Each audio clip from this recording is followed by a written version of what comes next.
fait, avec ma sœur, on avait déjà travaillé ensemble sur différents projets. Et puis on s'est dit qu'on avait encore envie de travailler ensemble. Et donc l'idée est arrivée de Meet the Locals. J'ai eu une longue carrière de salarié dans le marketing et la communication. Et passé la cinquantaine, mes enfants ont grandi, puis à ma charge. Je me suis dit que je finirais bien ma carrière en tant qu'entrepreneur.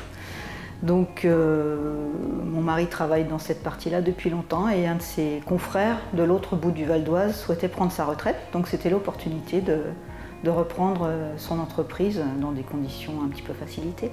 On ne se lève pas le matin en se disant combien je vais gagner dans la journée, on se lève le matin parce qu'on a envie de voir réaliser ses projets. Gérer un projet comme le nôtre, c'est 3 ans, avec des difficultés bien sûr quotidiennes, hein, mais voilà, c'est ce qu'on a réalisé, où on en était, comment on se voit 1 an après.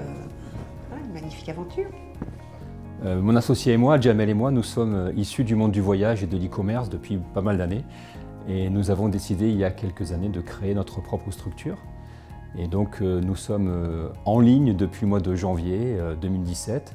Et nos projets sont assez vastes puisqu'après New York vont sortir d'autres sites, notamment sur Barcelone, Venise, Rome et d'autres destinations. J'étais musicien jusqu'en 2008, musicien professionnel et passionné d'informatique depuis mon plus jeune âge. Je crois mon premier programme, je crois que je l'ai fait à l'âge de 8 ans.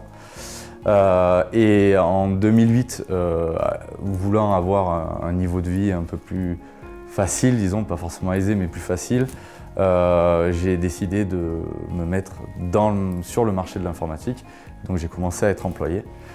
J'ai été passionné, mais en fait passionné par ces entrepreneurs qui créent ces entreprises-là. Donc j'ai toujours fait de l'entrepreneuriat, puisque j'ai toujours, enfin, d'une certaine façon, puisque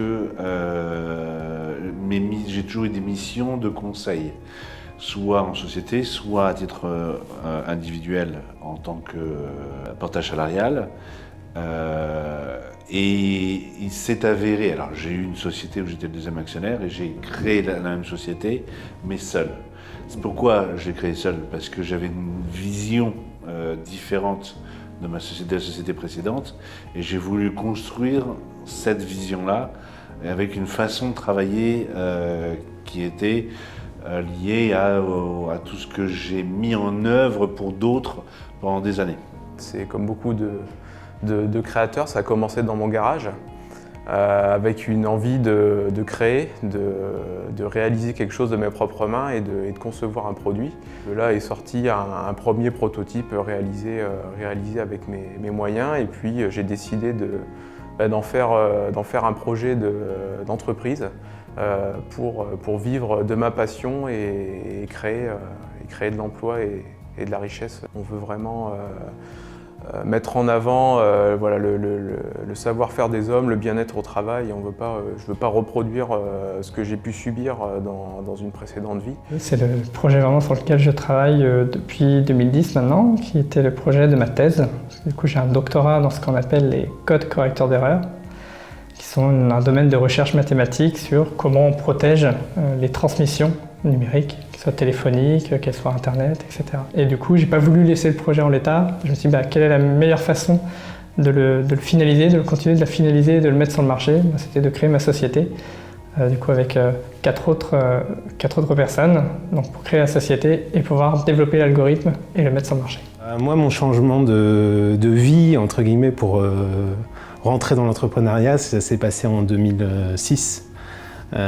Auparavant, je travaillais dans des grands groupes pharmaceutiques et c'est vrai que l'envie d'être indépendant, de pouvoir mettre en pratique les idées que j'avais dans la tête et se dire que finalement j'arriverais bien mieux à faire les choses par moi-même à respecter en fait des éléments de hiérarchie qui ne correspondaient pas vraiment à ce que je pensais nécessaire pour arriver aux objectifs. Donc un fort envie d'indépendance.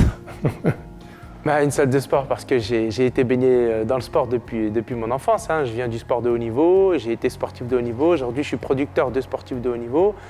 Et j'organise aussi des événements télévisés de sport de haut niveau, donc je ne pouvais pas ouvrir autre chose qu'une salle de sport. Je suis passé donc, de la location-gérance à l'investissement.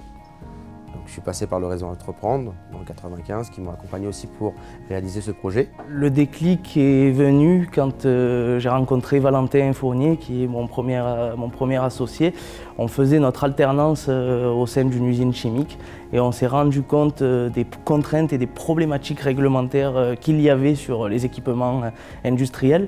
Et en même temps, on ne comprenait pas pourquoi nous, on utilisait des technologies dans notre quotidien et pourquoi les industriels ne les utilisaient pas. Donc on a décidé de mettre ces technologies-là à leur profit pour améliorer leur compétitivité. Et puis aujourd'hui, du coup, on a démarré la société depuis maintenant 1 an et demi à 3 associés. J'adore le challenge quotidien que ça procure. On se lève le matin et on ne sait jamais ce qui va se passer dans la journée finalement. On est toujours agréablement surpris.